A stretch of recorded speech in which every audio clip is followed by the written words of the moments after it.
Yo, what is good, everybody? It's your boy, Golden Falls, going to What Ifs, whatever you want to call me, and I'm back. This is part 3 of What If Deku had a Phoenix Quirk, and as always, please show some love, leave a like, leave a sub, leave a comment down below, all that good stuff. And, yeah, check the link in the description for the Discord, and, yeah, if you have any suggestions for future What Ifs, please leave them in the comment section. I am trying my best to keep track of anything you guys put down there. In terms of like suggestions, if a suggestion comes up and I'm like, oh, I really like that one, there's a solid chance that I'll get on board with doing it pretty damn soon. And yeah, I don't have like a ton of stuff lined up, so it's kind of the perfect time to suggest stuff that you guys want to see. But with that said, I don't want to waste much more of your time because I want to get right to the what if. Let's get it. Izuku Midoriya and Shoto Todoroki take on the Hero Killer.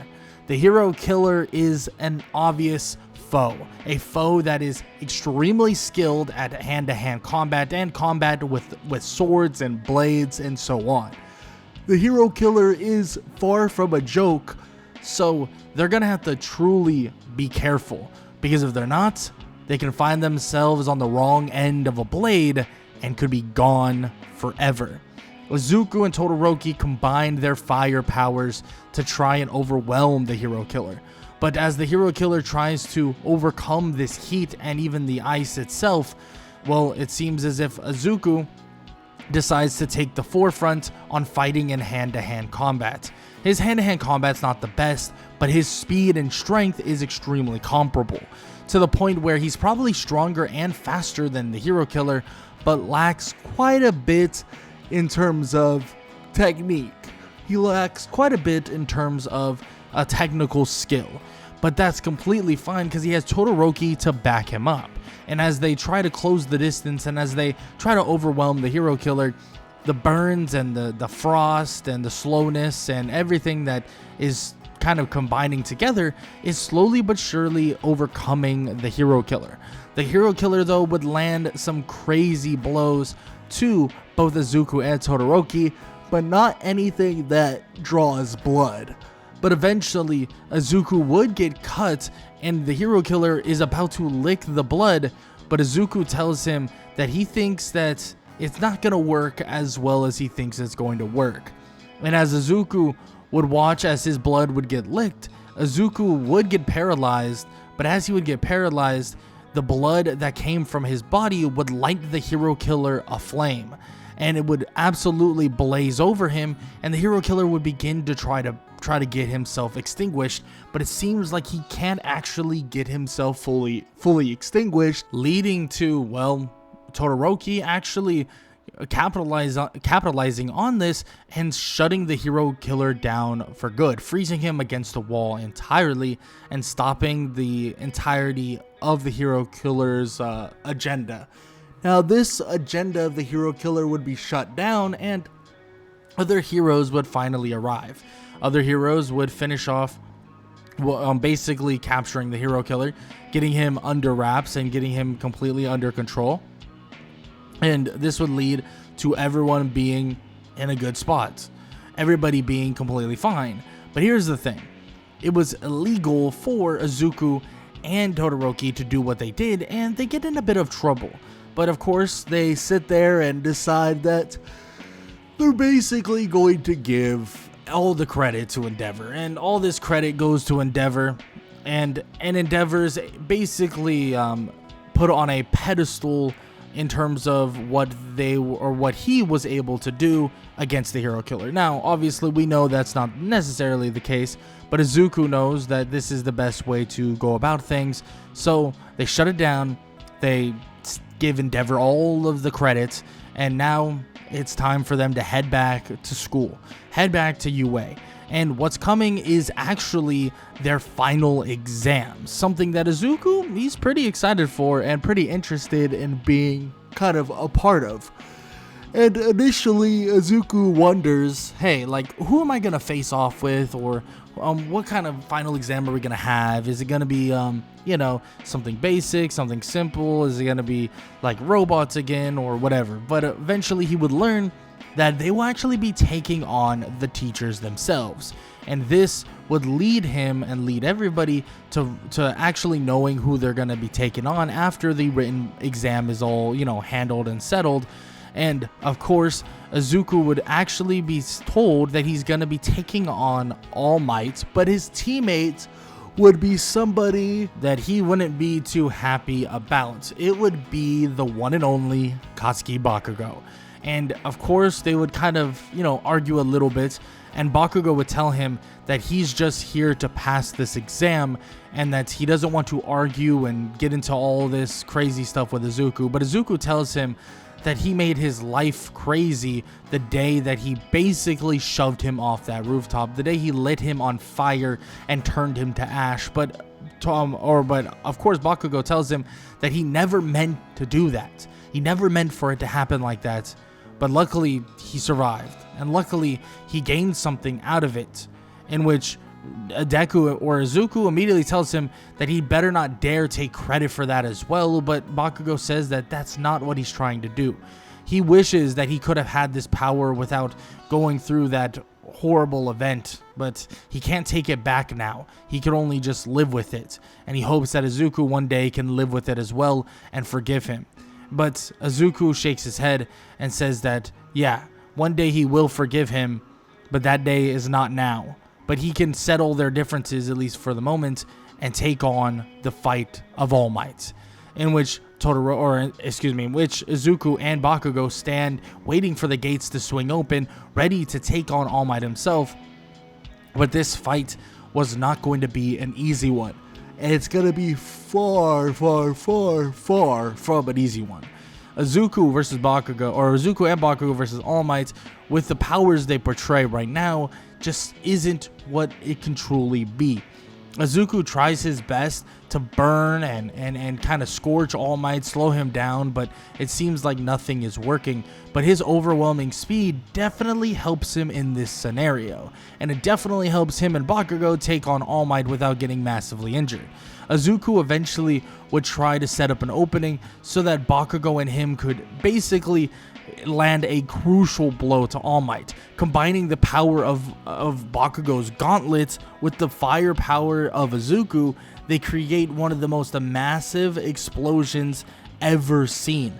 This explosion would expand even to some of the largest buildings that are currently there, but they know that there's no way All Might is gone or defeated or even knocked out. They know that they can't necessarily beat All Might on raw power, so what they do is they use this as an opening. This kind of solar flare of some sort, kind of blinding All Might, would allow them to have an opening to escape, in which Izuku would drag Bakugo as they fly off through the exit. They would both successfully get through the exit, and they would pass the exam, and obviously the voice on the comms would say that as well, saying that Izuku Midoriya and Katsuki Bakugo have passed the final exam. Now, this leads them to obviously being able to partake, and everybody to partake in the forest training camp. The forest training camp is something that is perfect, that Izuku has been looking forward to, because he wants to start up his training and really take his skills to the next level. But of course, before that even happens, they all hop on a bus and they all head off and they all leave toward the forest training camp, but they stop a little bit before the forest training camp actually happens, right? A little bit before they actually arrive there. And when they, are almost there, they stop to the side and they meet the Wild Wild Pussycats. But the thing is, this was a bit of a plan from Aizawa and all of them for the training, because they get shoved off a mountain and, well, they are faced with a ton of these creatures and monsters that are made of what seems to be the ground or the earth of some sort. But as basically all of his classmates are falling down, he's floating above them, asking if he really has to go down there to help his classmates. Aizawa would nod as Izuku would nod his head back at him as he dives down, flying toward his classmates and all the other monsters. Everybody would ask about Izuku, ask about what kind of powers he has, in which Aizawa would tell them that the powers he has are extremely, extremely potent, but the kid has some, you could say, issues to get over. And he doesn't blame him for having the issues that he has, and he doesn't blame him for dealing with the things he has to deal with, but there are some things that he needs to get over, and he will get over, just eventually, in which he helps his classmates absolutely destroy a bunch of these creatures that are made of like earth and rock and so on, and eventually they get all the way to the forest training camp. It takes a while, but they finally arrive, and Izuku, well, he's headed over to meet everybody and see what's going on, and he actually meets someone by the name of Koda. And, well, just like normal, Koda punches him right where the sun don't shine, and obviously this doesn't bode well for Izuku, as he crumbles over and is basically like, why would you do that? Like, what is wrong with this kid? This kid has some serious issues. Like, why did he decide to do that? Like, that was ridiculous. But, of course, he has to bear with it, and throughout this time and throughout some time coming up, they do get quite a bit of training done. Izuku learns to basically utilize hand-to-hand combat a lot more heavily, which is something he actually wanted to get into and wanted to actually start doing pretty much a lot more recently. Especially with the encounter of the hero killer, he wanted to make sure that he was kind of more in depth in terms of the hand-to-hand combat, you could say, right? He wants to make sure that he definitely is more in depth in terms of being actually good at doing hand-to-hand combat, because frankly, he's not amazing at it. He's not terrible at it, but he's also not amazing at it, and he wants to get better and wants to make sure that that's, you know, he actually can benefit from it, you could say, right? He needs to make sure to massively benefit from it, from basically a standpoint of not relying so heavily on his straight up firepower, which is understandable, very understandable, because at the end of the day, you gotta do what you gotta do when you can't actually utilize your powers to its fullest extent, and you gotta be able to hold back to a certain extent as well. So that speed and raw power that he has in terms of strength and speed, he needs to be able to use that efficiently, and of course Tiger is gonna help him do that massively, but he does take some absolute beatings for this. But luckily he does heal pretty quick, and seems to actually heal pretty quick, and he's noticed this for quite a while, that his basically his ability to heal is pretty ramped up. Every time he gets a cut or something like that, it almost heals over like instantly, to the point where he doesn't worry about small little bruises and cuts. But after a good bit of training, they finally are about to get a day off, a day where they can kind of relax but also have some fun, where they're going to go through the forest. But it seems like things begin to change massively, and things begin to get real eerie, because villains begin to actually arrive and begin to invade the forest training camp. Immediately, Izuku thinks about the little kid that's basically chilling on the mountain, and he bolts over there as quick as possible. He sees that the little kid is there, and he's actually safe. But as he thinks that he's safe, a giant being-like creature, but a human, begins to walk up. This is Muscular. Muscular is massive, and he is a giant being or human being, and this obviously scares the kid, but obviously scares Izuku to a certain extent, thinking that the kid is going to get hurt. So he gets over there as soon as possible, gets over there as quick as possible, and when he arrives, he's able to basically defend Koda, getting Koda completely out of there, and for the most part actually stopping Muscular. But the fight is an insane one. The fight is one that takes all the strength for Izuku, but he also was thinking about, he doesn't want to necessarily hurt or kill Muscular, but he must do what he has to do to survive, and also to make sure Koda survives. So it would lead to Muscular having severe burns, and his Muscular not regenerating nowhere near as fast as normal. And he would shut down Muscular in a matter of minutes, leading him to grabbing Koda and darting off as quick as possible.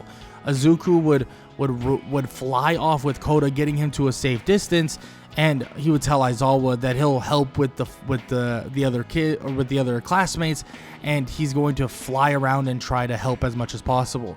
That's what he does. He flies around helping out villain after villain, but before you know it, he would see something out of the corner of his eye, something that would absolutely freak him out. Unable to react to it, he gets captured entirely. He gets captured in a marble of some sort and taken away.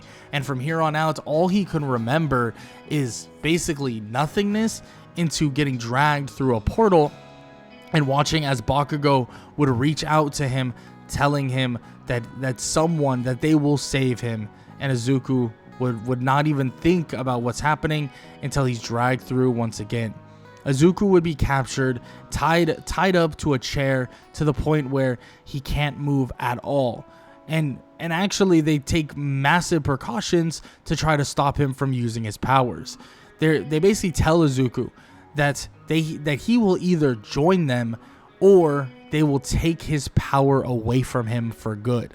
In which Izuku tells them that taking away his power just won't happen. Nothing will stop him from having the power he has, that he had to sacrifice too much, that he had to go through too much to gain the power that he does, and there's no way he's taking it from him. In which Shigaraki would tell him that it's not like he has a choice, that the kid will do as he's told or else. In which Izuku would shake his head and say that what they don't understand, what they truly don't understand, is that they're going to need an absolute army to stop him. They're going to need so much more than what they have, so much more. And he makes that extremely clear to them, but of course they don't let him go. They keep him restrained to the point where they're restricting his output of fire and stuff like that, so he can't even do anything. And of course this does concern Izuku, hoping for an eventual rescue, but all he does is basically wait his time out. He's patient, he waits and bides his time for the opening that he needs. The opening that would eventually come because he would see someone through a window, someone that looks very familiar, and that person would be Kirishima. He would see somebody through the window and he would look at him weirdly, but then he would realize that a bunch of his friends are currently there to try and break him out. In which Izuku would nod his head, and he basically would look toward a different part of the area, basically telling them to kind of put something in that direction and then throw it through the window. And as basically they make that choice, Izuku makes a loud noise, and they all make loud noises, and a crash comes barreling through the window. Izuku's able to slice through the restraints, and he's able to climb out the window before he's actually basically taken back. But as he's trying to fly away everybody, he actually sees something that pops in front of him. It's another portal. Though he would drop them so that they wouldn't go through the portal, and he'd come barreling through. And as he opens his eyes, he would see that he's in a dark room. As he looks around, he can hear a voice speak to him. And this voice, well, tells him that with his power, with the power that he holds, that nothing would be able to stop him. Nothing. Not a single thing would stop him. In which All For One would come out of the darkness and tell Izuku that everything that Izuku is something that is mythical. Something that not a single person in this world would even understand. But what he needs to understand, what Izuku needs to understand, is that power is not for him. That power needs to be used for something else. It needs to be used for something bigger than just being a hero. Something bigger than just being an ordinary kid. In which Izuku shakes his head and says that there's nothing that's going to take away the powers he holds. There's nothing that is going to strip him from the power that he has. That it is his and his alone. In which All For One would then tell him that he may feel that way right now, but that's not going to be it forever. That when he realizes that that power invites competition, and that power will eventually lead to his demise. Well, then he'll understand why he should have given it up. He should have given all of it up. As he says this, All For One and Izuku would disappear, and Izuku would be in the middle of the city out of nowhere once again, unable to actually track where his friends are, hoping that they're completely fine. But as he flies around, and eventually he would find something through basically hearing loud noises, he would see a fight between All Might and All For One. But this fight would not be a normal one. This fight would have Nomu after Nomu after Nomu supporting All For One as well. On top of that, you would have basically these League of Villains trying to fight, but Izuku would swoop in out of nowhere, blasting all of the League of Villains, basically with a giant wave of fire, knocking them out and at least kind of making them pass out through the fumes. All For One would send a horde of Nomus at Izuku, so much so that when Izuku continues to basically shoot his fire and try to set them ablaze, he'd be slowing down, running out of fire, running out of flames, and eventually Izuku would realize that he's running basically slower, that he's losing power, and that he needs time to recover, that he needs time to rest, but he doesn't have that time. As he sees all of these Nomus stockpiling on top of him, he collapses toward the ground. The Nomus scratch and claw at him, trying to hurt him. Izuku tries to channel more of the flames, more of the burning aura that surrounds him. He begins to engulf the Nomus, but he can feel his body scorching itself away. He doesn't think, he doesn't care, and he yells for All Might, yelling to All Might, but not because he was scared, not because he was worried, not because he felt like All Might could save him, but he yells to All Might because he wants All Might to throw All For One in his direction. All Might would realize what Izuku's doing, charging up a blast, charging up this fire like super like Nova in a way to basically stop all of these villains. And All Might with one punch would send All For One in that direction toward the Nomus, and as he would land near them, All For One would question what kind of last shot was that, in which All Might would say that it was not a last shot, but this is. Izuku would basically explode in flames, engulfing a large chunk of the area that surrounds them. All Might would even have to run further away because of how much fire is everywhere. The fire would expand more and more and more, leading to basically the end, not only of All For One, not only the end of All For One, but all the Nomus that were stockpiled on top of Izuku, disintegrated and basically destroyed and melted entirely. All of it is just ash. All of it is only ash. But when All Might would walk over, he would see that the League of Villains, Shigaraki and all of them, are being captured, and they're just far enough away from the explosion to not be hurt.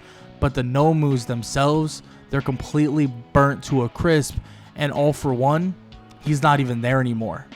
All the Nomus, their bodies are somewhat still intact in terms of just like the burns and stuff, but they are completely out of condition. Like, they cannot move. All of their insides are gone for the most part. But in terms of Izuku and All For One, there's not even a remnant of them. Not a single piece, not a single little tiny bit is left. Everybody stands there in complete shock. Izuku Midoriya is gone. All Might stands there looking at the ground, thinking that he wasn't able to save him. He had to allow a kid to do a hero's job. That he can't believe this, and he'll never live this down. And what are they supposed to do? Nothing? What are they supposed to do? They couldn't even save him, and immediately All Might pushes all these Nomu basically bodies away, as all that is left is the ashes of Izuku Midoriya and All For One. They lay there, dormant, nothing. But Bakugo, he sees this and comes flying in, and he says that it's not over. It's not over. He's risen from the ashes before. That he'll do it again. That he will. In which Bakugo would be pissed. Bakugo would try to go over toward where Izuku was, but All Might grabs him and pulls him back. But Bakugo tells him to let him go. That he knows what he has to do. That he knows. An explosion would come out of Bakugo's hand, and he would smack All Might with it, immediately pushing All Might away and forcing All Might to stagger backwards. All Might screams to Katsuki Bakugo to tell him to stop, to give it up, that it's over. But immediately Bakugo says that it's never over, because that damn nerd wouldn't die that easily. He would slam an explosion on the ashes, and they would light up in flames. The ashes would basically come together and combine, and the ashes would light up in a blaze of glory.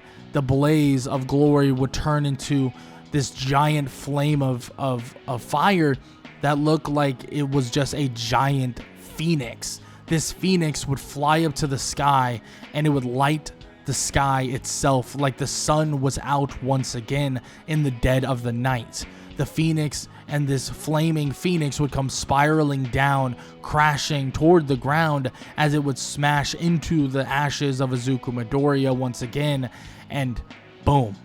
Flames would erupt, and everybody would see this bright light, so bright that it was basically as bright as the sun. They would try to look away, try to stop their eyes, because frankly it felt like they would go blind. But as the ashes would settle, and as the flames and the light would go dim, they would turn, and they would see the ashes completely gone, and one person standing. Izuku Midoriya stands there, with flaming wings even bigger and greater than before, and his body ablaze.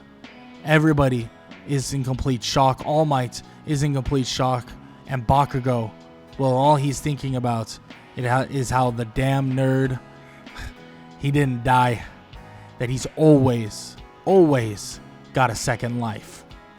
In which Izuku would look toward them and smirk and say that he won, because he is the last man standing. And as he falls to the ground, collapses, and all the fire would basically hang over him, and all this blaze would stay on him, they would all think that he's back, that finally Izuku Midoriya is back. But he would be out of commission for days. Izuku would be out of commission for days, and eventually they would finally see him awakened. But when he would awaken, it's as if he was a brand new person. Not to the point of he was different, but it's as if he's no longer hurt, no longer wounded, and there's like an aura around him that seems to be even stronger than before, as if the phoenix itself has reawakened within Izuku, and Izuku has All Might, Aizawa, and even Bakugo standing at his bedside, and Izuku would look at them and ask, well, what's the next class that I have to get to? He would laugh a little bit and tell them that they have work to do, and, well, Aizawa tells him that what he did was insane, that what happened was insane, and it took a lot of cleaning up and a lot of talking to the Hero Commission, but he should be fine, that everything should be good. And he shrugs his shoulders and says, even if it wasn't, even if it ended up not being, it wouldn't have mattered. All that matters is that everyone was safe and it was all handled and settled. In which Aizawa says that he agrees, and frankly the Hero Commission and all the heroes themselves need to think about their priorities here, especially when it comes to stuff like this. But with that said, Izuku has so much more to do in this world, so much more after his reawakening, and Izuku is excited for it all, because eventually he'll be able to get his chance to gain his provisional hero license and eventually work with one of the greatest heroes to ever live by the name of Sir Night-Eye. But all of that is going to happen in the next and final part of What If Deku Had a Phoenix Quirk.